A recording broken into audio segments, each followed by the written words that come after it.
invocation.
And illuminate the path towards wisdom while dispelling all forms of ignorance.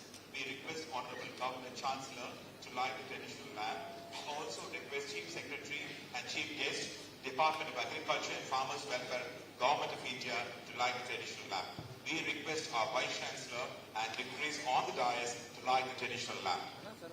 இன்னல்கள் ஆயிரம் இயற்கை தந்திட்டாலும் அனல் மேல் விழுந்த பனித்துளியால் அகன்று உழவர்கள் வாழ்வில் பட்டோடி வீசிட பாரம்பரிய குத்து விளக்கேற்று வைக்குமாறு மாண்புமிகு தமிழ்நாடு ஆளுநர் மற்றும் தமிழ்நாடு வேளாண்மை பல்கலைக்கழக வேந்தர் அவர்களை தாழ்மையுடன் கேட்டுக்கொள்கின்றோம். இவ்விழாவின் சிறப்பு விருந்தினர் இந்திய அரசின் பெருமதிப்பிற்குரிய வேளாண்மை மற்றும் உழவர் நலத்துறையின் செயலர் அவர்களை குத்து விளக்கேற்றி வைக்குமாறு தாழ்மையுடன் கேட்டுக்கொள்கின்றோம். பெருமதிப்பிற்குரிய தமிழ்நாடு வேளாண்மை பல்கலைக்கழக துணைவேந்தர் அவர்கள் மற்றும் மேடையில் உள்ள சான்றோர்களை குத்து விளக்கேற்றி வைக்குமாறு பணிவுடன் கேட்டுக்கொள்கின்றோம்.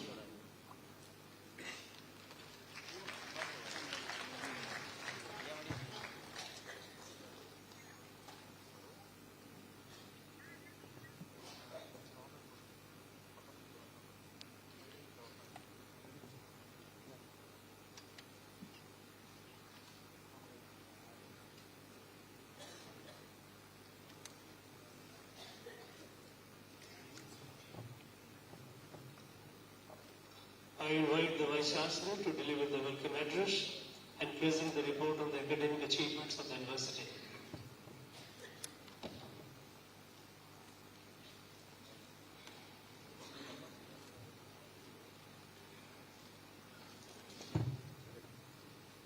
Honorable Governor of Tamil Nadu and Chancellor of Tamil Nadu Agricultural University, Honorable Minister for Agriculture and Farmers Welfare and Pro-Chancellor of Tamil Nadu Agricultural University, Distinguished Chief Guest, Shri Manoj Aguja, IAS Secretary, Department of Agriculture and Farmers Welfare, Government of India, respected members of Parliament, esteemed members of Tamil Nadu Legislative Assembly, respected Agricultural Production Commissioner and Principal Secretary to Government of Tamil Nadu, District Collector and other distinguished Coimbatore District officials, former Vice Chancellors, members of Board of Management, Academic Council members, retired professors of TNAU, more importantly, graduating students, award winners and their proud parents, and also press and media, ladies and gentlemen, good morning to all of you. I extend my warm welcome to every one of you. My heartiest welcome to our Honorable Governor of Tamil Nadu and Chancellor of Tamil Nadu Agricultural University to this 43rd convocation. My dear graduating students, you are fortunate to receive your degrees from the hands of a visionary leader who is known for his dedication in ensuring nationalism and peace. Our Honorable Governor is taking several reformative measures to honor the patriots, recognize the unrecognized talents to improve the quality of education. The guidance provided by our esteemed Governor enabled all the Vice Chancellors to perform their tasks to the highest standard, hence positioning Tamil Nadu universities at the pinnacle of both national and international ranking. Our Honorable Governor is a strong believer that the students are going to be the future of the nation, and these young minds are to be channelized properly to make India as a global leader by 2047. On behalf of the members of Board of Management, Academic Council, staff and students of Tamil Nadu Agricultural University, I extend a warm welcome to our Honorable Governor of Tamil Nadu and Chancellor of Tamil Nadu Agricultural University to this 43rd convocation.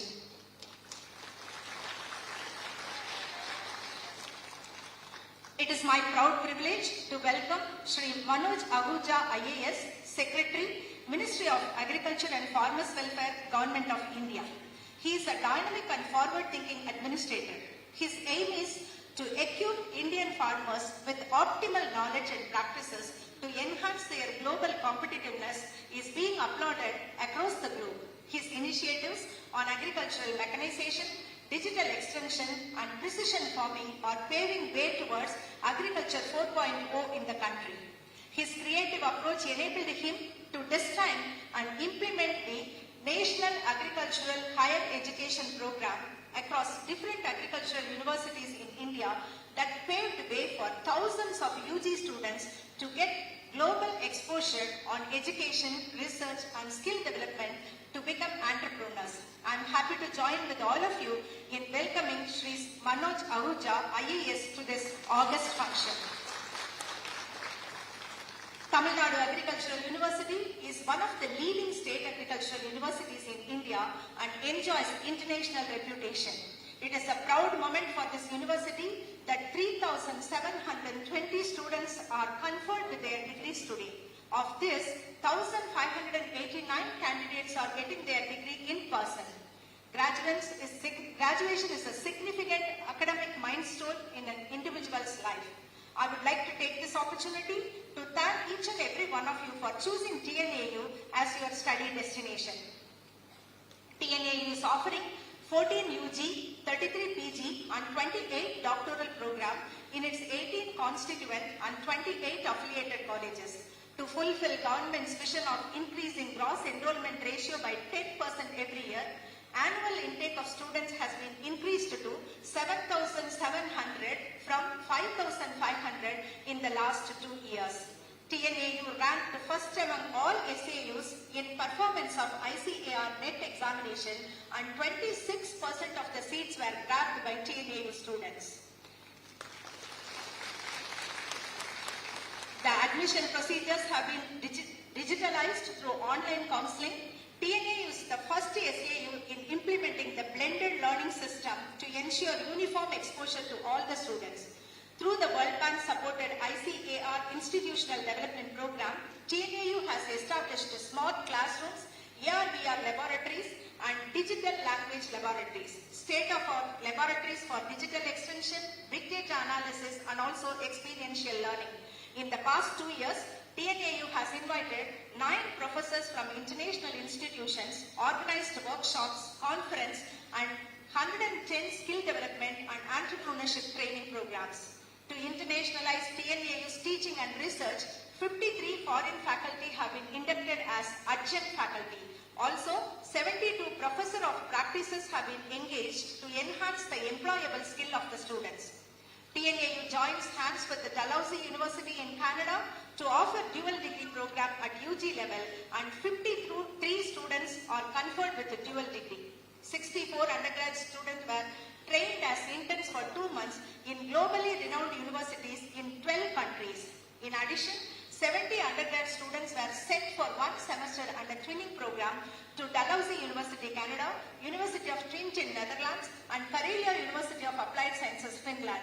60 faculty members were sent abroad for 2 months to create research linkages and also for building their capability in frontier areas of research.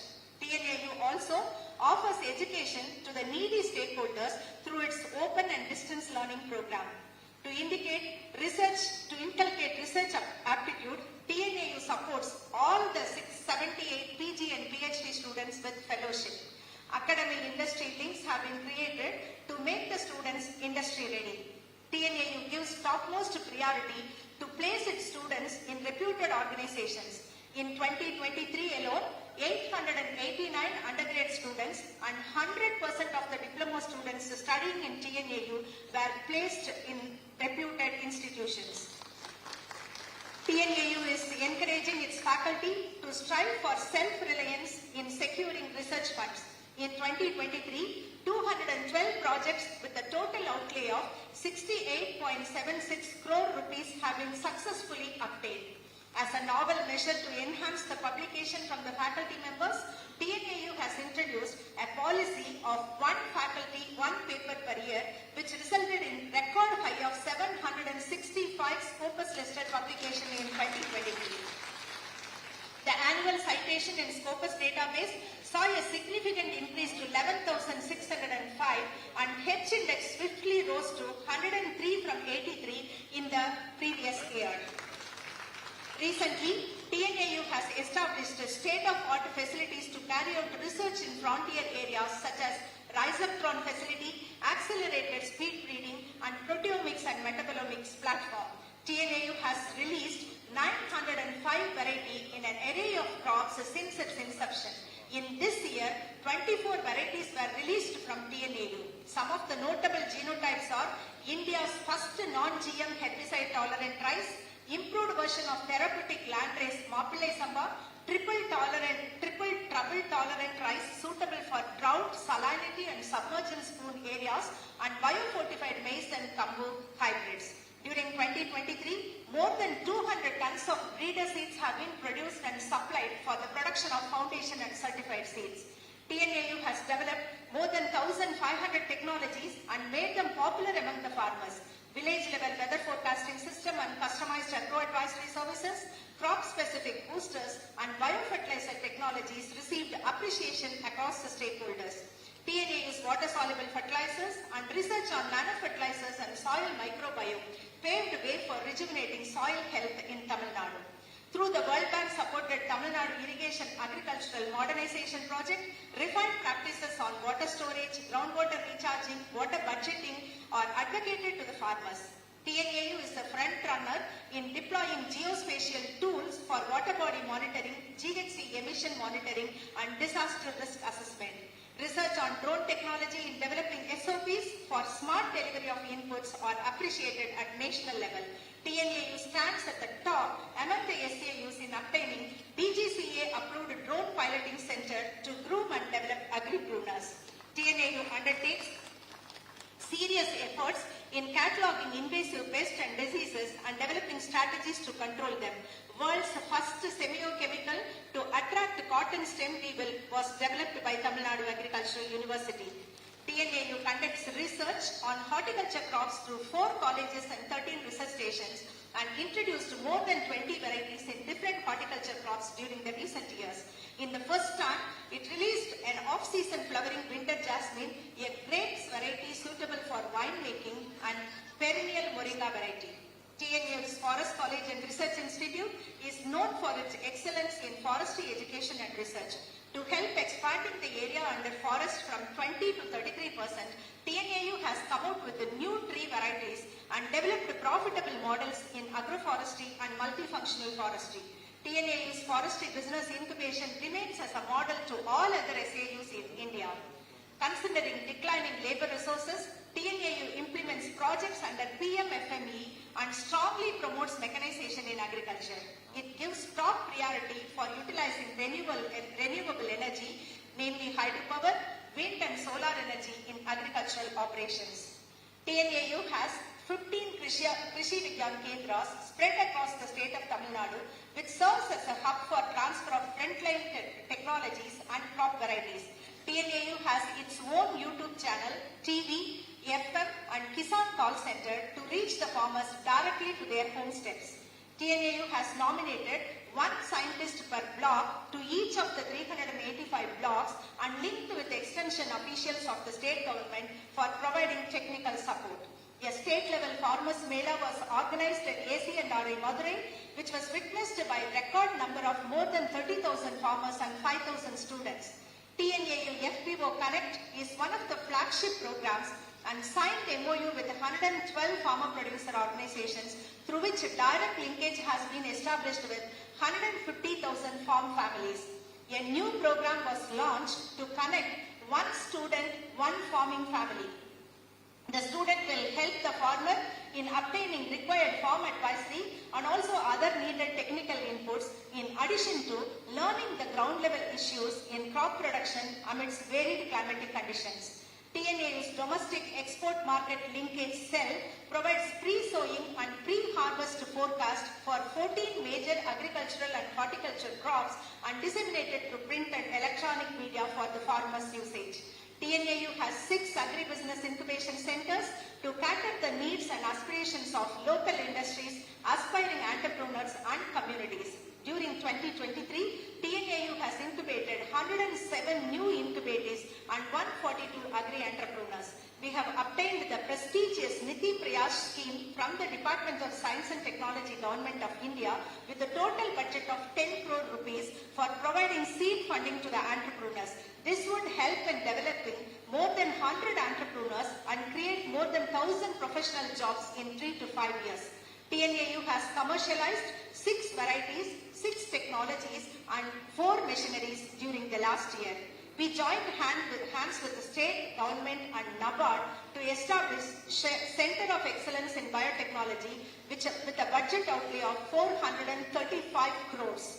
This center will focus on developing novel bio-inputs for promoting agriculture in the state. Further, this center plans to house 100 startups involved in the production and distribution of agri-biologicals. TNAU has established its first solar-powered green office building. The vision is to make TNAU a net zero energy campus. Initiatives are taken to commercialize TNAU's products through retail outlet in all its campuses and KVKs. It launched its own online marketing platform, www.tnauagricart.com, similar to Amazon and Flipkart since April 2023. In the last 1 year, 4 product patents, 18 design patents, 8 copyright rights and 6 GIs have been granted to TNAU. TNAU has signed 213 MOUs in the last 1 year with various academic institutions and industry. A funding support of 11 crores from the government of Tamil Nadu has been extended to renovate and mainstream the historical RI building of TNAU with the help of Archaeological Department.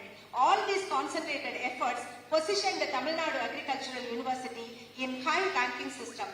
TNAU is only SAU placed in the Times Higher Education ranking in the bandwidth of 1501.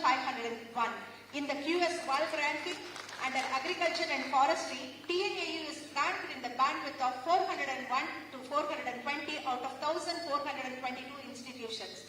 Under QS Asian ranking, TNAU is ranked at the bandwidth of 301 to 350. World University ranking for innovations and industrial application, TNAU is placed between 51 to 100 bandwidth. During 2022, TNAU has won ICR's Best Agricultural University Award, Sardar Vallabhbhai Patel Award, and also University of the Year Award from the FICCI. Under NIRF ranking, TNAU secured 5th position under Agriculture and Allied Sector category and stands in the 2nd position among all the state agricultural universities. India Today ranked TNAU at 28th position under Market Development and Research Associates. During 22-23, 9 different ICRIP programs of TNAU have won the Best Center Award from the ICAR. TNAU's effort in planting 6 lakh tree seedlings in Dinamalar district, joining hands with the district administration, has been recognized by Elite Book of World Records, Asian Book of Records and India Book of Records. With the kind permission of our Honorable Governor Chancellor, I sincerely appeal to all the young graduates to cast their votes in the upcoming election 2024, which is a great democratic festival. It is also your bound duty and birthright and proof of dedicated citizenship of India. I thank the Honorable Governor of Tamil Nadu and the Chancellor of TNAU, Honorable Pro-Chancellor of this university, faculty, staff and students for providing me an opportunity to present the achievements of this university, which is totally due to the zeal and commitment extended by every one of you. I consider it as a great honor to deliver the welcome address in the special occasion of 43rd convocation of TNAU and take this opportunity to congratulate all the graduating students, parents and award winners in this special occasion and wishing all of you a success in all your endeavors. Thanks to one and all. Jai Hind.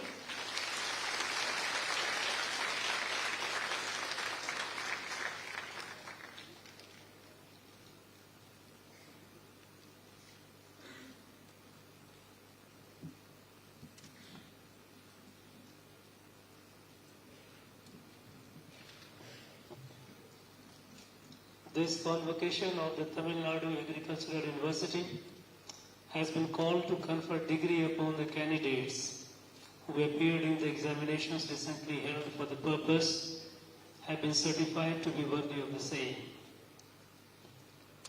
I invite the Chief Guest, Thiru Manoj Ahuja, Secretary Agriculture and Farmers Welfare Department, Government of India, to deliver the convocation address.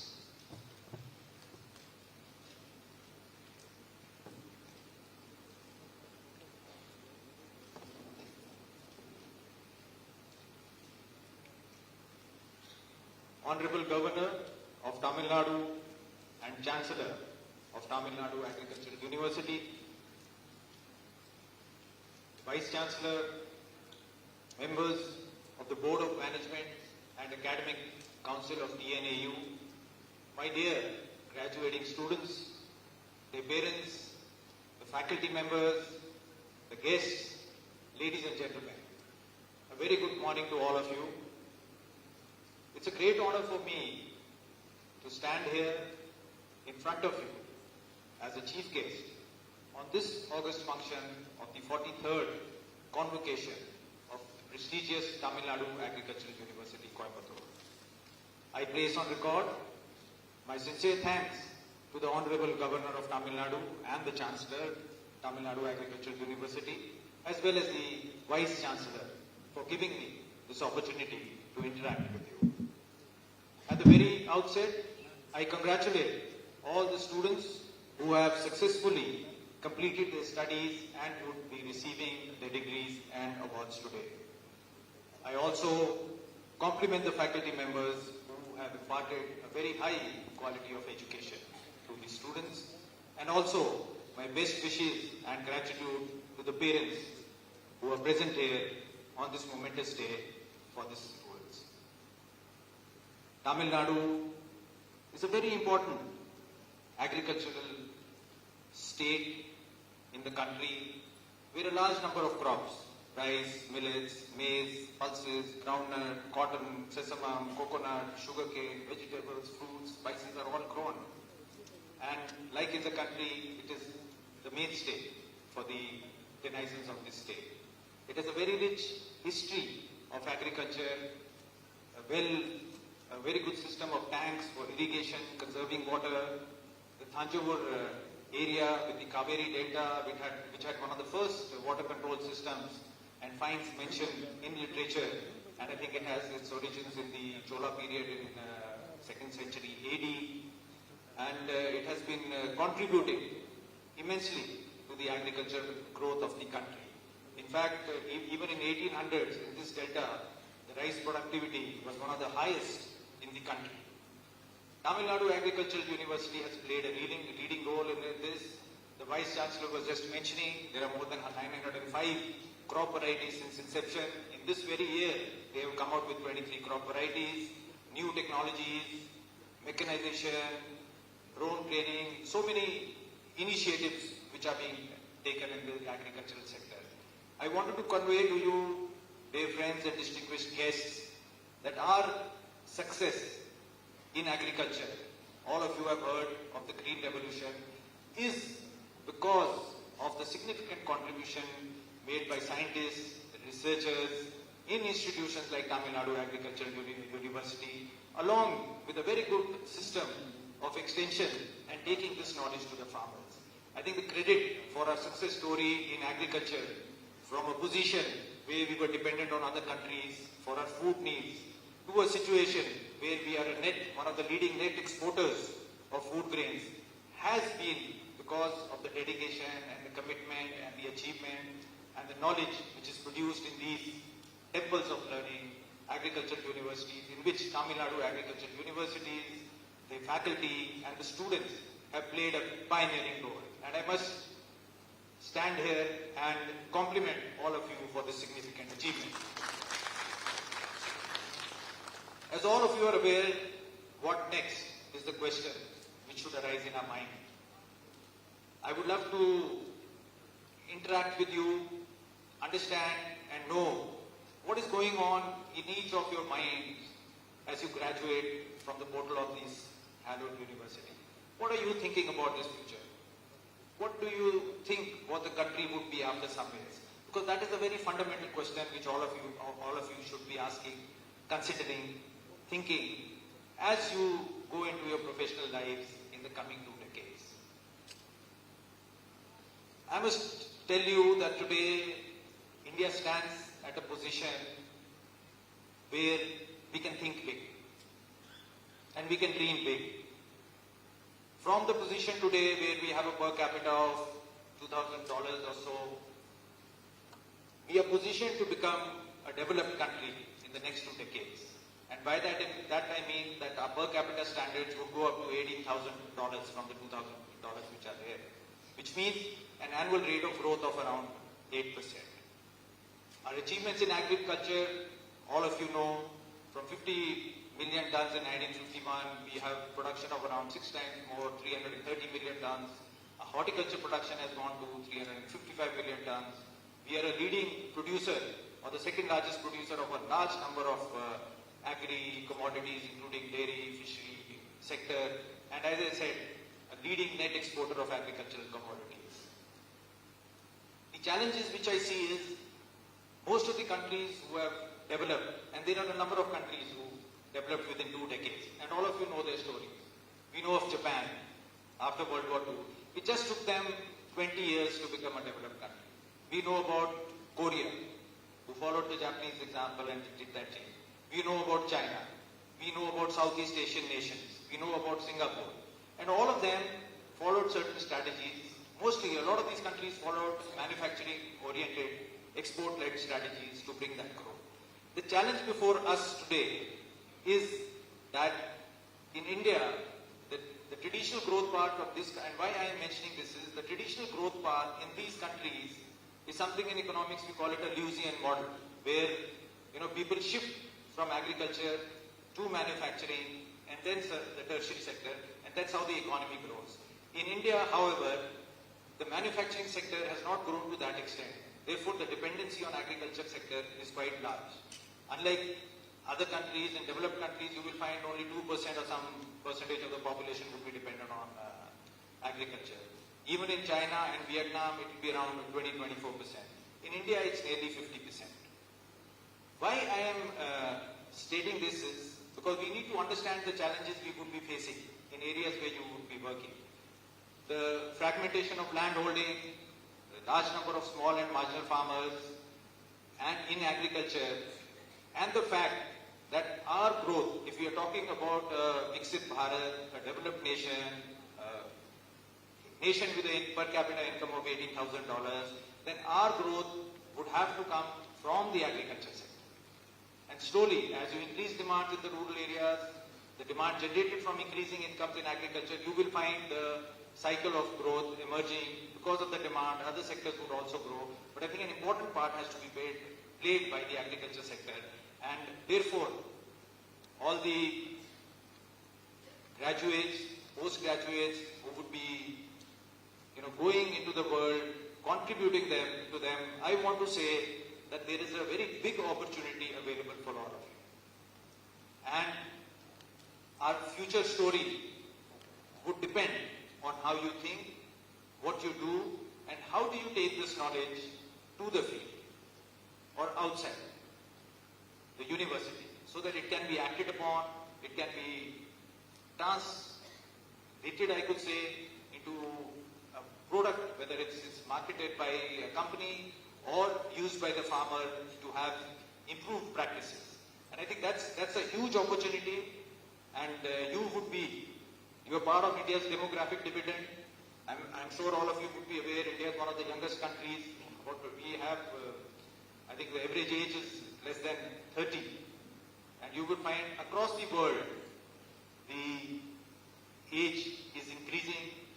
We are in a very advantageous position in terms of having a young workforce, an educated workforce, and a determined workforce to bring about this change. We all know about the Green Revolution. Dr. M.S. Swaminathan, he was conferred the Bharat Ratna, and it was essentially technology-led and came out of the system we have, the research, the universities, field trials, extension, taking it to the farmers, getting feedback from the farmers, and then getting it back.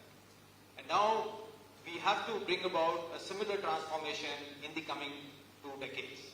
And what is required for that is an understanding of the issues on the ground which impact on agriculture, and what can we as trained agricultural graduates and postgraduates do to convert them into reality. Some of the situations which I envisage, and I'd like to put them in front of you so that you could think about them. One is what we find right now. We have a lot of research, and let's say in seeds, we have varieties available, we have yields available. There is a huge gap between the potential, the demonstration we do in the farmer's field, and the actual yield the farmers are getting. I mean, this connect between the potential which is available and what is happening in the field, it has to be bridged. Second, in universities and our research institutes, top research institutes, I visit them occasionally, and I find there is a lot of knowledge being generated. But the knowledge, as long as it sits within the confines of the university, there is a huge opportunity cost in terms of not utilizing that knowledge. How do we bring it out, like I said, commercialize it, get a research orientation towards the needs of the market, towards the needs of the farmer, and get that knowledge from lab to the lab. I mean, these are some challenges which we would need to face. I think the opportunities which are emerging is we have good technology. The Vice Chancellor told about speed breeding facilities. The Government of India, in terms of policies, has allowed gene editing, which should cut down the time period for doing new research and bringing it to the field. There are other technologies which will help it. The other plus point is the ability of farmers. You see, the farmer today has his own agency, and he can learn very fast, and he uses digital means to learn. He learns from other farmers. So the gap which was there in communication can be bridged very easily through digital means. The system we had of getting information from the farmers to the KVKs and bringing it to the research institutions can be bridged very easily through digital technology, so that there is no time lost in that, and that feedback loss, research, taking it to the field, if it's not working well, getting the knowledge back and then working on it. These are important areas, and all of you, since you would be grappling with these issues, I would advise you that you should make yourself very friendly with digital technologies, with digital communication, use of the technology which is available for the new techniques which are available, to use it for that. The other bright spot I would like to highlight is about the vibrant ecosystem. You see, we will find, if you look at agriculture for a farmer, you have to look at the entire value chain, not just only as a production concept. Why? The value which the farmer gets depends on what does the consumer pay. And before it reaches the consumer, there is a whole value chain, right from providing inputs to the farmer till it reaches the consumer. And there are a lot of issues in that. Let's say quality inputs, right kind of inputs, knowledge about practices, providing information on that, post-harvest management, processing, marketing, efficient supply chains. And in the recent days, there has been a spurt of agri-startups and agri-companies which have come into this sphere. And that is helping in cutting down losses, improving our value chains. So I think some of you sitting here would be thinking, what do I do? One would be you get jobs, but I would still say that I am very excited when I meet some of these startups. Their ideas are brilliant and they come up with solutions which we sometimes, it leaves us impressed. And I think there's a whole field because there are challenges.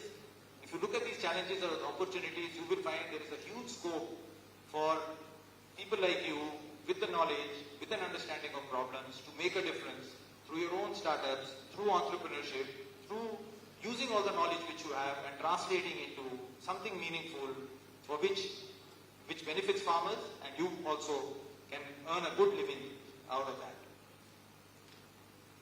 I would just like to kind of highlight 2 or 3 things to articulate about the policy framework which the Government of India has, because it tries to identify some of the problems and also the challenges and how do we cross them. And I will use them as, let's say, as something to hang the idea on, which I would like to put across. So in the last decade, the agriculture has got priority by the Government of India. The ministry which I work in used to have a budget of 25,000 crores. In the last decade, it has jumped 5 times and it is about 1,25,000 crores. That is the priority given to the agriculture sector in the entire Union of India budget. A large number of new schemes have been introduced. So let me start with what we call the PM Kisan Yojana, the Pradhan Mantri Kisan Nidhi Yojana. This is a direct benefit transfer scheme, and as on date, about 3 lakh crore rupees have been transferred to about 11 crore farmers. It's a huge sum, 3 lakh crore, and today this program is one of the largest direct benefit transfer programs in the world, all technology oriented. So with the push of a button, which the Honorable Prime Minister does, he just released the 16th installment. Within a day, the money goes into the bank accounts of the farmers and with an SMS. Not only that, there are certain stipulations for the program. All that is also integrated in an online manner in the system, and then thereby the money reaches you. The point I am making is that technology today allows you to implement programs and schemes for the Government of India in a very transparent manner, so that the entire benefit which is meant for the farmer is availed by him in very, very short time. You see, 6,000 rupees a year may not be such a large sum, some could say, but the fact is if you look at it, it provides a security net, you can make small investments, and if you don't look at it in isolation, if you look at other similar schemes like there is an Ayushman card for health, which insures you to 5 lakh, up to 5 lakh. There are similar schemes, large number of welfare schemes, which does provide him, for a subsistence farmer or a small farmer, does provide him with a security net, so that he doesn't have to bother about his usual needs. Just a fact I would like to say, healthcare costs out of pocket expenditures used to be 62% about 10 years back. They're only 34% now. And one of the main reasons for people falling back below the poverty line used to be these out of pocket health costs. So it provides a security net where the farmer can then, innovate and increase in investments. But the fact I was making was that digital technologies are going to make a lot of difference. Another example I would like to give from the same scheme, to allow people to interact with the government, we've introduced artificial intelligence bot, you could call it. It's called Kisan Mitra. What does it do? It allows farmers to speak in their own languages. You can take up WhatsApp and just ask questions. If I am a beneficiary or I have applied, I can just ask questions in my own language using a WhatsApp or anything I would like to. So there's an interface where I can ask questions in my language. Then it comes to us, and the AI part understands the intent of your question. The question is not structured. You can ask it in any manner. So the AI, artificial intelligence part, understands it as to what is the question, what is the intent you are asking, goes to the database or goes to all the details, information which are there, comes back and informs the farmer again in his own language. Why I am citing this example is because technologies like this can fundamentally alter the interface between citizens and government. As of now, I will tell you that we did an analysis the Government of India Agriculture Department has 120 websites.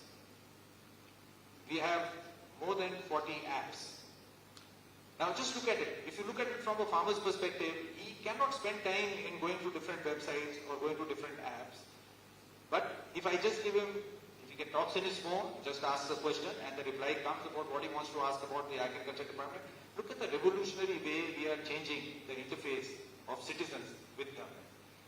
And these new technologies which are emerging, digital technologies, like I said, the ease of citizens or farmers to access government schemes, know about them, interact with government is possible as on date, and it will change the way we do things. So I think technology, digital technology play a big role. Another big scheme which was introduced is known as Pradhan Mantri Fasal Bima Yojana.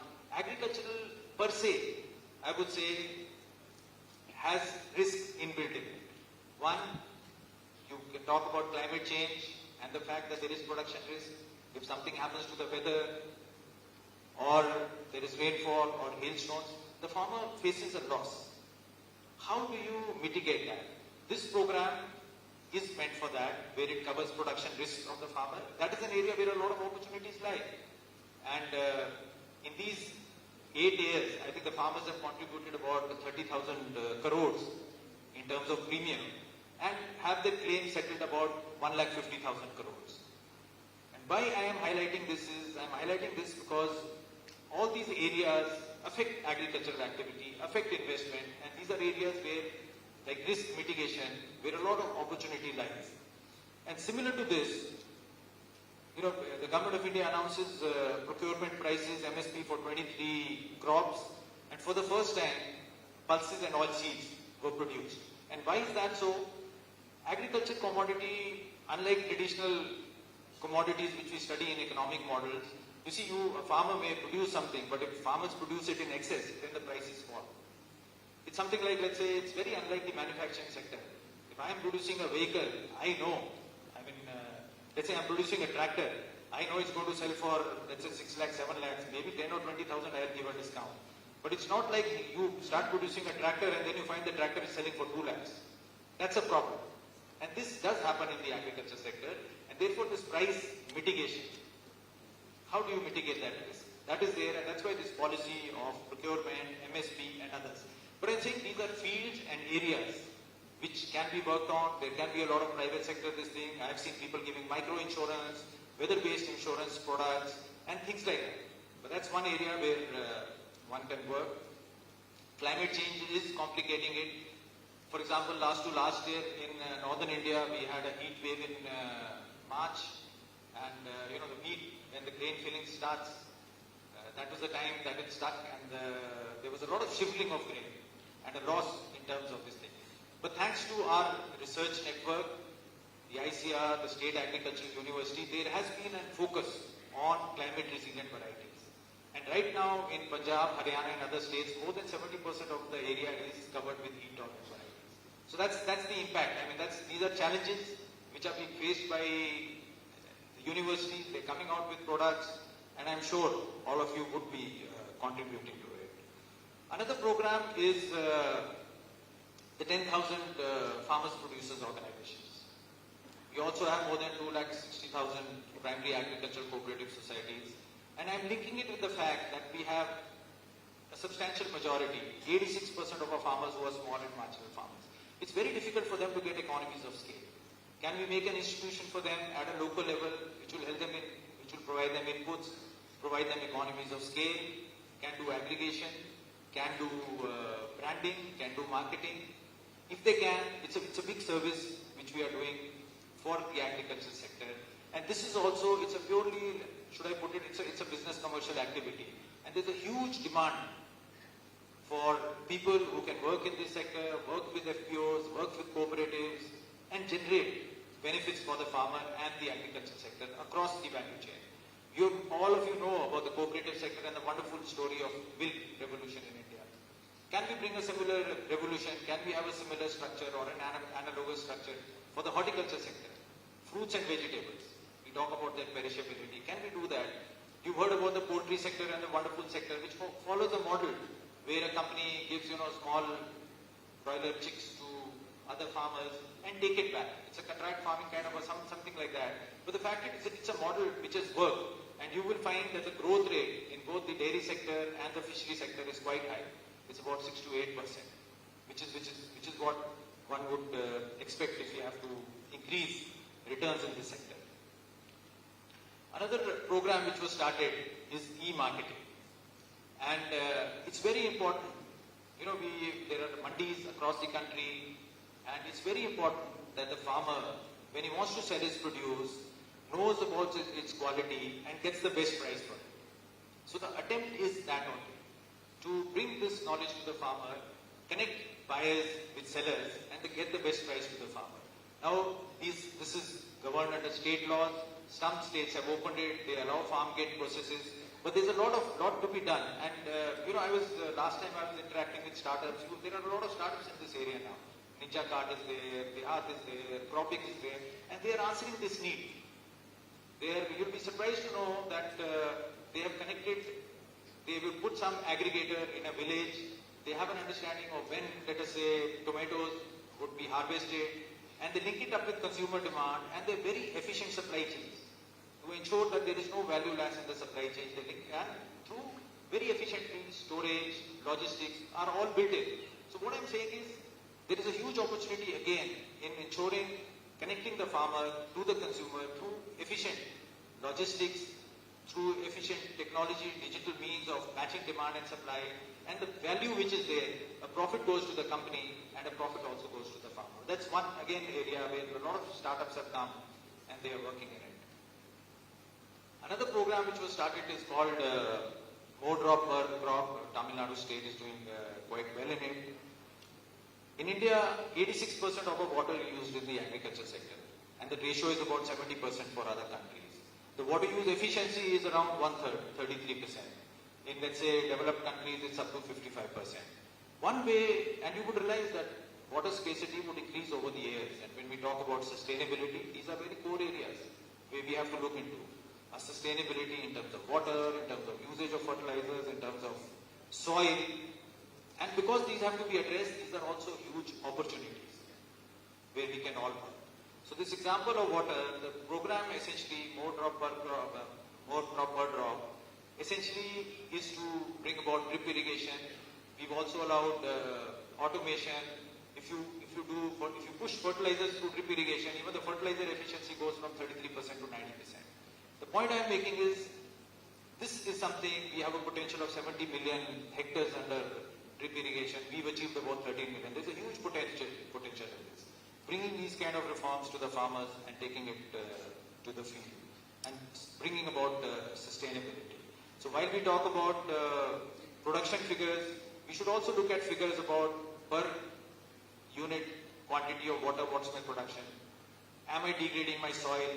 These are all factors which we would have to address, and as we said, as we move on, the next revolution in agriculture would be evergreen revolution, in the sense it has to be sustainable with productivity gains. And how do we get that is a challenge which has to be addressed by all of us collectively. There are other areas also associated with sustainability, things like voluntary carbon markets. You know, the carbon markets, the global focus is on reducing carbon emissions. Our focus is on carbon mitigation and adaptation. That the farmer should not suffer because of these climate changes and the variations in climatic conditions. So how do we help him in adapting? How do we help him protect his returns? And a lot of, for example, if you plant bamboo, if you plant agroforestry, if you do BSR, where you're using sustainable methods, you can get carbon credits. There's a huge emerging markets. In fact, the Government of India, the department came out with a framework for voluntary carbon markets. What we feel is, if the farmer can be incentivized through any means for sustainable behavior, a lot of the farmers would get returns who are doing these kind of practices.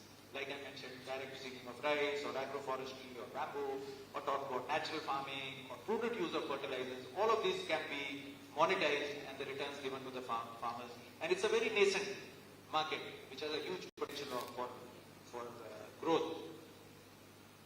Another program, again, which was launched in 2016, was the Soil Health Card.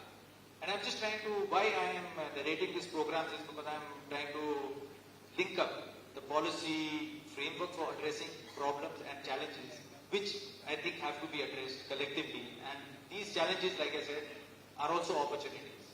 Also business opportunities, also entrepreneurial opportunities, which will bring benefit to the farmer and us collectively. So under Soil Health Card, nearly 20 crore cards have been distributed. The idea is that if the farmer, like we do health tests, it tells us what our blood levels is or what your blood pressure is. Similarly, soil, as you are all aware, is both, it's not inert, it's a biological thing, it has living things in it. What is the health of the soil? And if this is the condition, what crops I can grow, what the micronutrient deficiencies are there, what is the level of my organic carbon, how much fertilizers should I put. All this, if we can give, it can become much more productive for the farmer. But there are challenges here.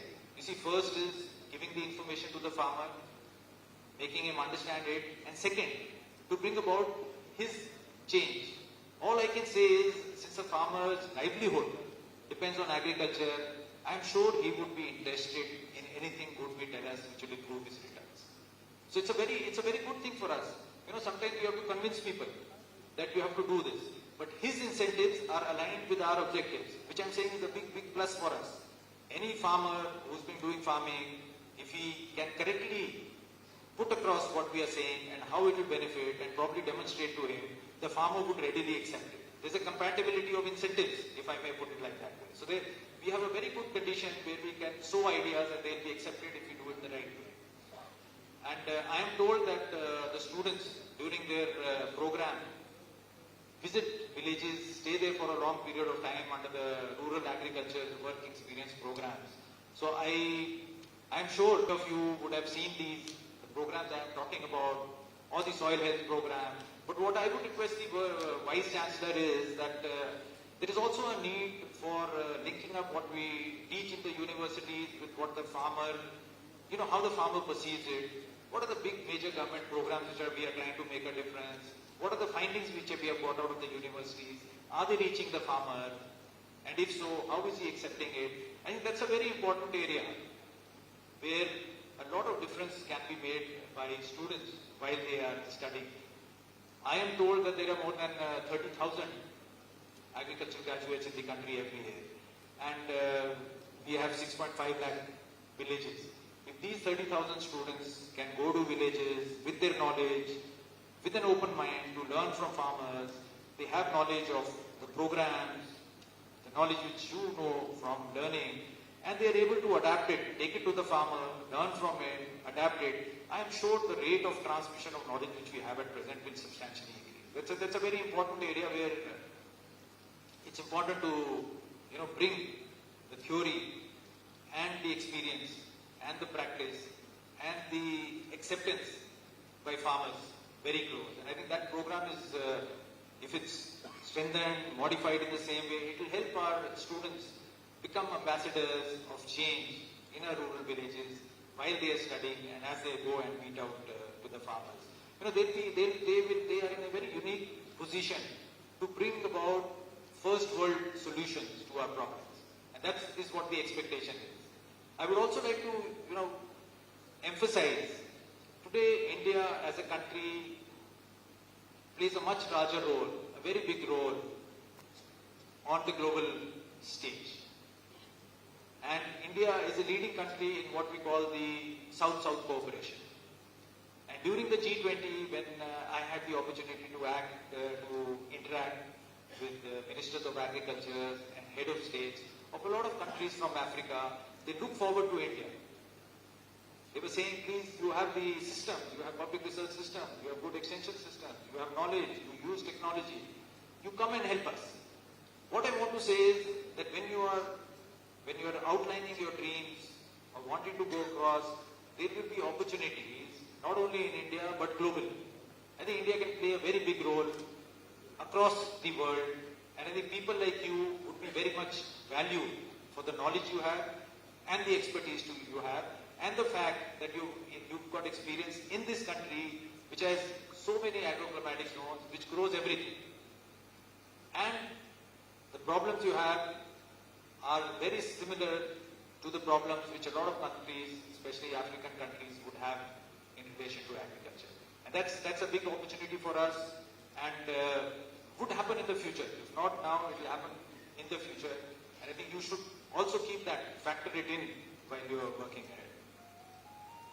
Another program is what we call as Agriculture Infrastructure Fund. Now, why was this built? This was built, it will incentivize entrepreneurs to get interest in very low rates and to get loans. So we pegged it at 9%, you get a subvention of 3%, so you can get it up to 6%. You don't have to give a collateral because the government has a guarantee fund. And we've tried, again, using technology to make it very simple. And in fact, in these last 3 or 4 years, about 40,000 crores of loans have been taken under this program. And another 20,000 has been contributed by investors themselves. So nearly 60,000 crores of investment has been generated by entrepreneurs, self-help groups, FPOs. Because there is a need to bring in investment in the entire post-harvest management of this area. Like I said, there's a need to focus now not only on production technologies, but the entire value chain. Starting from after it's harvested to the end. There's a lot of potential because the losses are there. The more losses we cut down, that value you create by cutting down on losses would benefit the farmer, would benefit you if you kind of go in there. So that's another area. I'll take time to just talk about one more scheme, which is the oil palm mission. You see, if we talk about self-sufficiency, we have a very good story for cereals, let's say even other crops, except in the field of oilseeds and to some extent pulses. In pulses, we have been able to bring down our import dependency from 30% of our requirements to 10%, and we hope to kind of bring it down to zero in the coming years. We're investing a lot, again, a lot of typical problems. For example, if you talk about arhar, we're looking for shorter duration varieties. We are trying to build in more resistance to diseases due to biotic stresses and things like that. Very typical research programs, but we hope to do it. We're working with all the organizations and bringing it to the field. Oilseeds is a major problem in the agriculture sector. Even though we are a net exporter, bulk of our imports are edible oils. We require about 25 million tons. We import about 13 million tons, out of which 7 million tons is just palm oil from Malaysia and Indonesia. If you analyze our requirements, if we need to produce this much, our per hectare edible oil production, I am talking about edible oil, not seeds, oil seeds, is around, for let's say mustard and other things combined, is around 400 kgs per hectare. Oil palm, on the other hand, can give you about 4 tons of edible oil per hectare. So if you talk about 12, 13 million, you will find that you would require 30 million hectares of land, which is, we can't get that much of land. We just don't have that land, even if we try to divert. So that's why the focus is on oil palm. We've mapped it out across the country. Hopefully, even if you do 2 million, you can produce 10 million tons of palm oil. But the other issues, what I want is that these are national priorities, and that's my request to universities, that we also, the gains we have made in terms of cereals like wheat and rice. If you see the yield increases from, let's say 60s to now, there'll be 300%, 350, 400%. Whereas in terms of oil seeds and pulses, it's very, very less. In some cases, it is less than 100%. And these are the areas. They are difficult areas, but we feel that with new technologies like gene editing, speed breeding, we need to also refocus and reorient our research into these areas which are also national priorities, and then take these areas forward so we can become kind of self-sufficient in this. The other area where we have a huge import dependency, all of you know, is fuels. And the government of India has started a policy where we are using ethanol-blended fuels. I'm sure all of you would be knowing about it. We've achieved 12% ethanol blending, and this year we have a target of 15% ethanol blending. A lot of it would come out of sugarcane, the byproducts, the P-heavy and the C-heavy molasses, and also maize.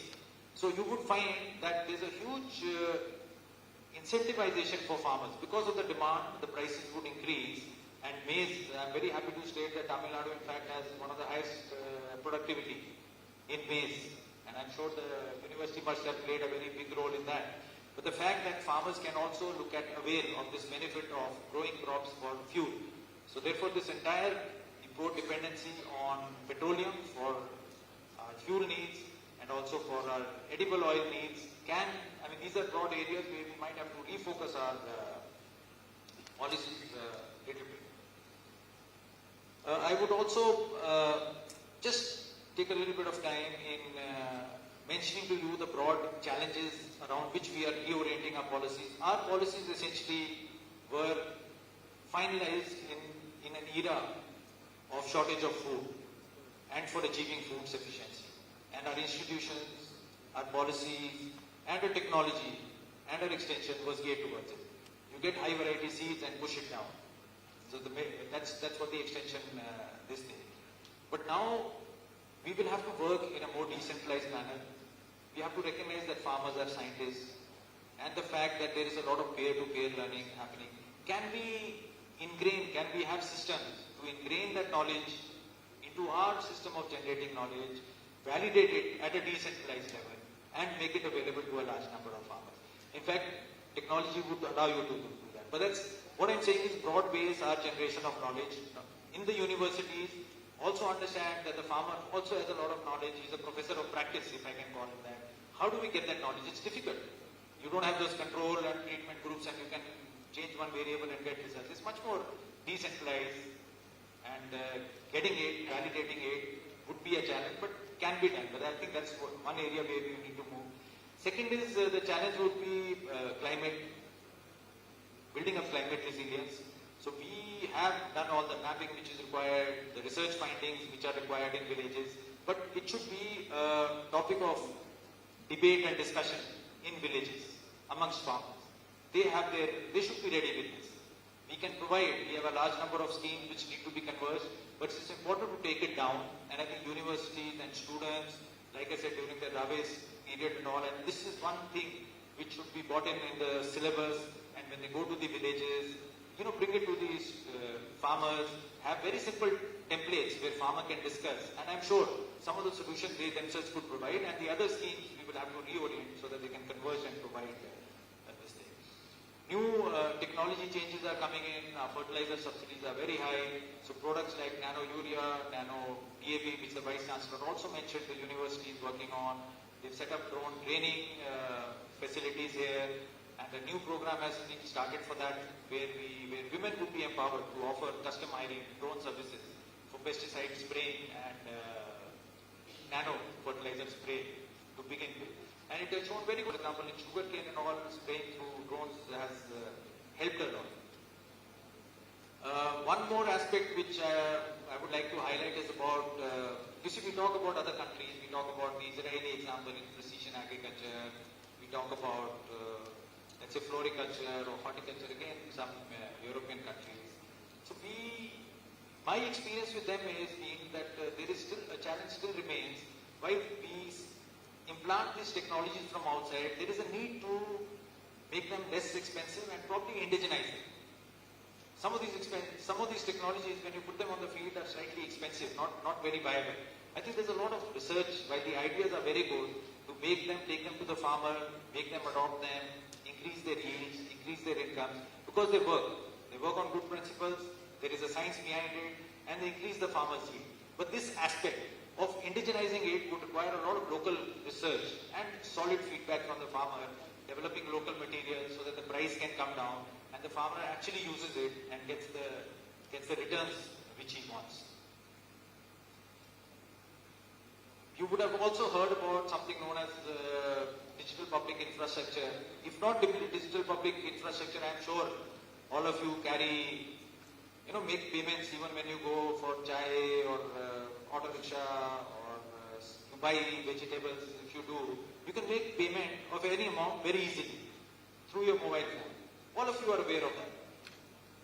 I think because it's so easy, you may not be thinking too much about it. But if you go abroad, you would find that behind this is one of the finest financial digital infrastructure in the world. In fact, you go to the most advanced countries, you will not be able to do this. What makes it so easy is something known as a digital public infrastructure, and a component of that is a universal payment interface, a UPI. which means you lay down certain standards, lay down certain protocols when you create digital public infrastructure, and slowly everybody can come to that because everybody knows that standard and innovate. And the innovation happens in an ecosystem, and then you suddenly have exponential growth. Today you will have record usage of UPI in India, and we are exporting it globally. A similar kind of a concept we are bringing it in agriculture. What we call as a digital public infrastructure in agriculture. I want you to look at it as, when you talk about factors of production in growth, you talk about land, labor, capital. Digital public infrastructure is, you can call it a fourth factor of production. You know, it's something which will bring in efficiency and innovation across everything else. And this is something which is being rolled out and will offer immense opportunities. Along with this, in agriculture, we are trying to, what we are doing across the country is identify the farmer, the land he has, and the crop he is grown, which we can make available on basis of consent, and also making national data pipelines. Pipelines, for example, the Vice Chancellor was talking about advisories.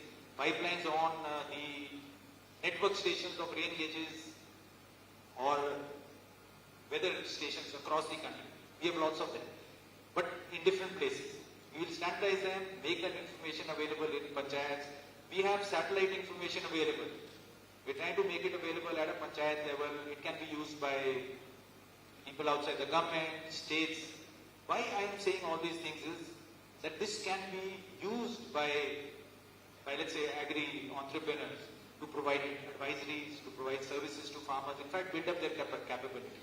So they will not have to invest in this, getting this information, which we can call it as public good. Another similar example I would say is that we point out that because of pest damage there is so much of losses. You have thrips and chilies and certain losses everywhere.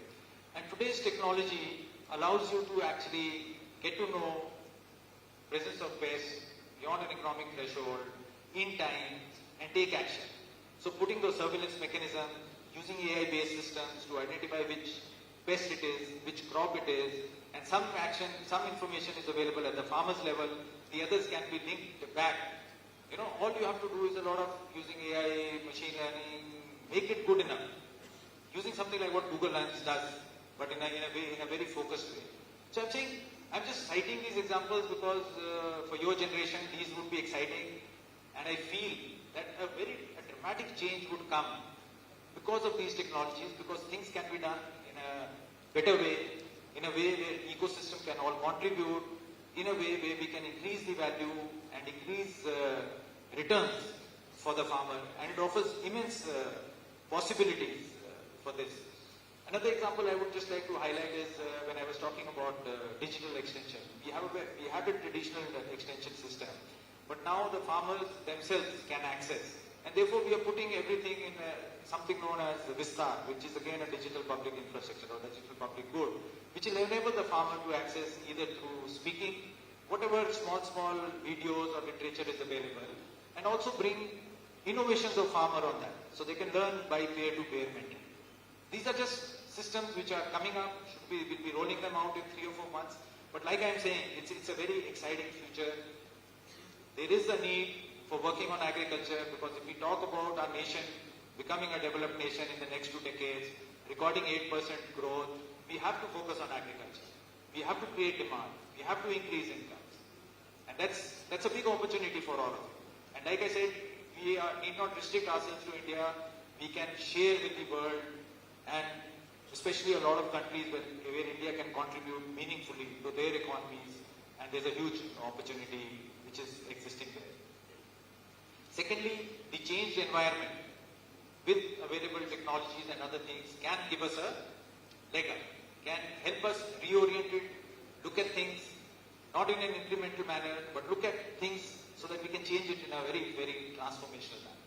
And that can happen, and is possible, which we will do it. So I think that is something which I am sure I would want you to think about, all this as you go out, as you step out of the universities, take up your careers. I feel agriculture is a sector where you can contribute meaningfully, get a lot of satisfaction, help the farmers, in the process also making a career out of yourselves. All it requires is a mindset, a belief in yourself. You know, sometimes we see things going as they are and we accept them as they are. That needs to change. A mindset which believes that it can be done, we can do it. Second, you know, nothing comes easily. A little bit of resilience and determination is necessary that we can do it. Third, I would say is be open and be humble. Keep on learning.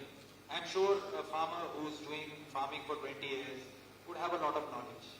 And it is unfair that we go and tell him, well, you are not doing right, you do this and do that. I think that's a lot of arrogance.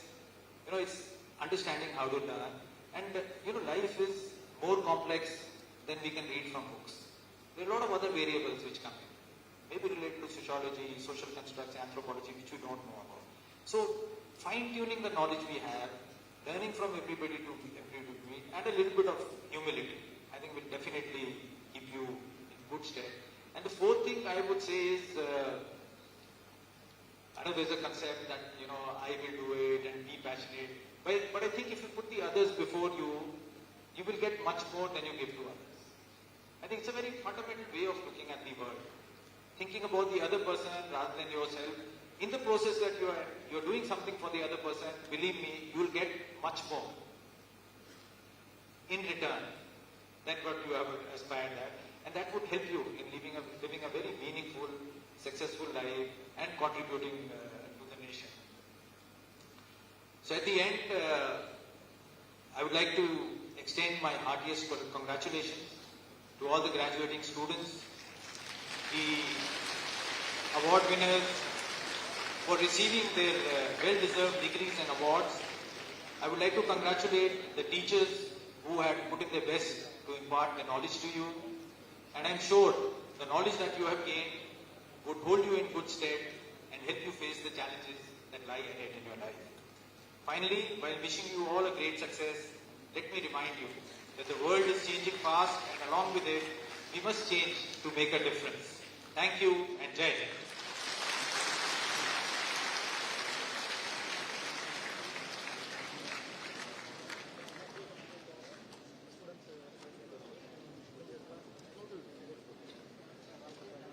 I invite the Vice Chancellor to declare the institution of new endowments.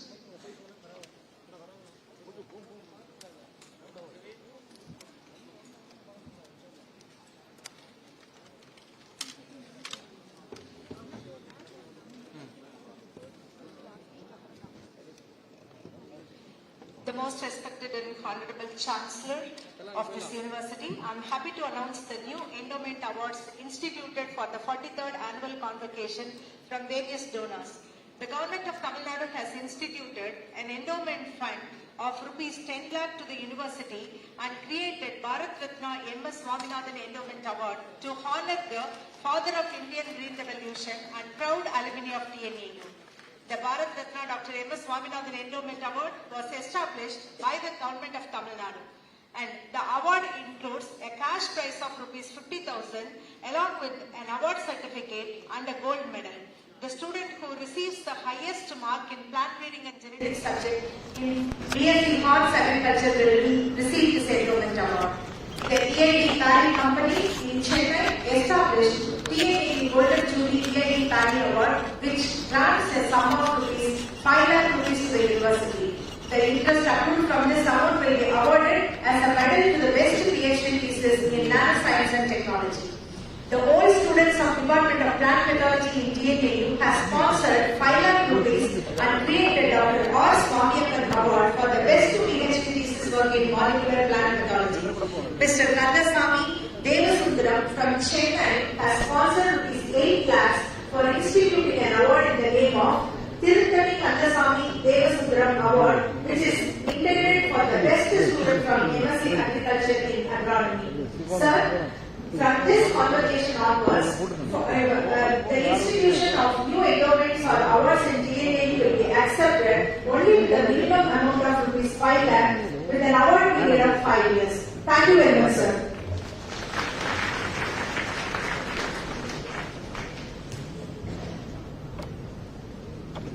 Let the candidates be now presented.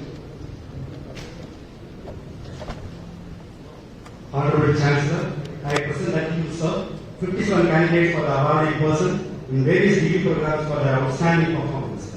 PhD program, sub-degree, former Registrar Dr. T. Subbayan Award.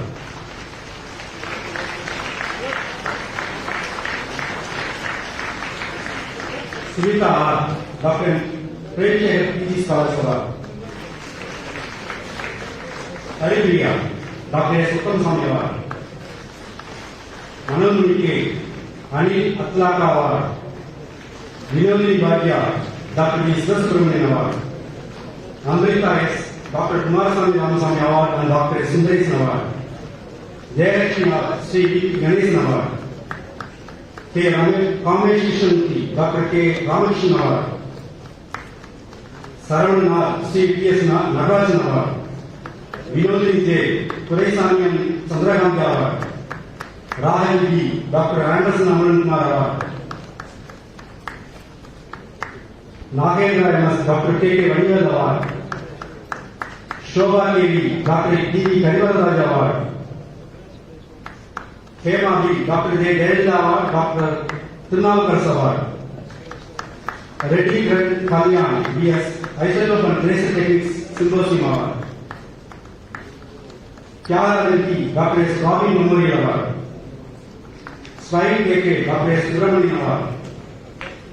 Arasat Mali Dr. S. Nagarajan Award. Shalini Udaya C.Y. Dr. N. Kumar Award. Madhavi S.K. Dr. S. Sundarajan and Country Award. In Master's Program, Parvati Sukumari, Isotope and Tracer Techniques Symposium Award. Haripuran S. Dr. S. Mohan Award. Blessing Monica K. Dr. S. Mahiraj Award. Ashwini M.S. Hudson Award. Shobhika Priya Dr. N. Nagarajan Award.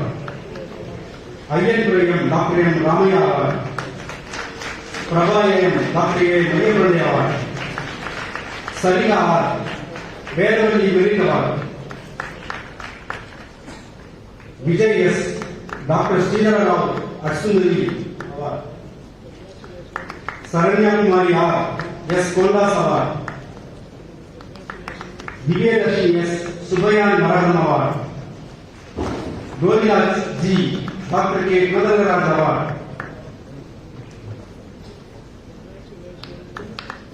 In undergraduate program, Shivaji K. Dr. H. Philip Award. Subhash Karthik S. receives 5 awards. Dr. B. Prakasam Award. Rukmani Chinam Award. Dr. A.P.J. Abdul Kalam Award. 1966 batch of BSI Award. Dr. Karnam Raghunathan Award. Nivya R. Rukmani Chinam Award. Satyajit P. Smart Kids 1986-90 Award. Kavya S.S. Palanidhi Ratnaswamy Award. Sarya Anjul K. Tirutari Kandasamy Devasundram Award. Abhishek J. Agrico 68 Batch Award. Honorable Governors Award. Dr. S. Ponuswamy Award. Sai Lakshmi S. Dr. B. Rajagopal Memorial Award. Nandakumar S. Sericulture Alumni Award. Mahalakshmi S. CPLB Silver Jubilee Award. Dr. S. Ayyappan Award. Archana P. CPLB Silver Jubilee Award. Sri Shakti M. Dr. Nanja Arjun Award. Kavya P. Dr. A.P.J. Abdul Kalam Award. Sharada Doraiswamy Award. Sri Raghavati P. Red Fort Charitable Trust Award.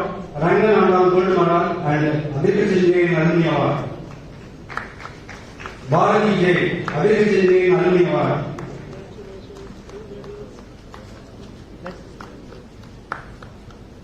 Shreya Prakash Agriculture Engineering Alumni Award. Ratna B. receives 5 awards. Leela Kamas Award. V. Venkatam Memorial Award. Dr. Varas Vinayaraj Memorial Award. Annual Award and R.D. Annual Award. Dhanishri D.M. Syndicate Bank Award. Shanmukhi I.M. K. Ayyappan and Sons Award and Gopalswamy Rajamala Award.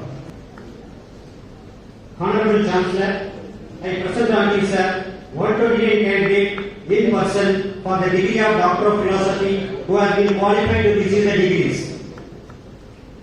Florin Olin, Nivedita, Ashok Naik, Muralidharan S, Nivedita BSR, Selvakumar S, Srinivasan G, Dinamalar Lavanya, Melba, Nagaratnamar, C. Priya, Uday Kumar M, Achyutan S, Chandrasekhar B, Balaji R.K., Konda Kishore Reddy, Jayapal T.D., Ashisha P.S., Saranya M, Saravanan Kumar P, Tamil Selvan R, Rakesh S.S., Sugandhi R, Anju Abraham, Ilakya S, Ganapati Ramu, Kaniguri R, Prasant A, Kannan R.K.R., Kuralasan B, Manju Devi S, Muhammad Akram, Mudalman S, Trisa Sri, Rahul S, Sandhya B, Satya B, Manika Sri G, Vinod, Arunmoli, Gugan B, Rajeshri, Sendavi Selvi D, Subhashri M, Brinda A, Kumudan MS, Mohan Raj Singh, Balaguru Keshav, Ganeshan K, Akshaya SP, Armuga Parveen, Jayaraj Verma,